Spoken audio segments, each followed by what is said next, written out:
Santiago. Several hundred Bolivians have set up camp on a sidewalk near the Andean nation's consulate in the Chilean capital Santiago, authorities said Tuesday, awaiting approval to return home as the coronavirus pandemic ravages much of South America.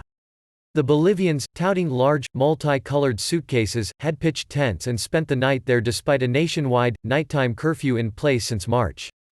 Many failed to observe social distance guidelines. Migrants have been gathering in Chile for several weeks after Bolivia tightened its border shortly after the outbreak hit the region. Evelyn Mathai, mayor of Providencia, the leafy, upscale neighborhood of Santiago where the migrants have gathered, pleaded with Bolivia to intervene, calling the situation a humanitarian crisis.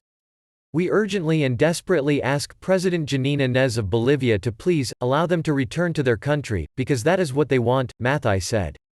Former Bolivian President Evo Morales, ousted in 2019, criticized the government's response, saying on Twitter the consulate remained closed, and was not helping the nearly 300 men, women and children gathered there.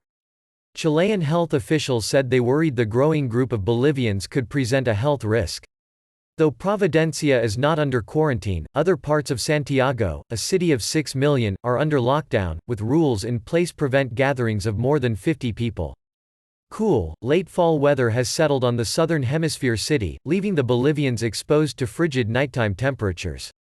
Health Undersecretary Paula Daza said Chile's foreign ministry was working with its Bolivian counterpart to find a solution.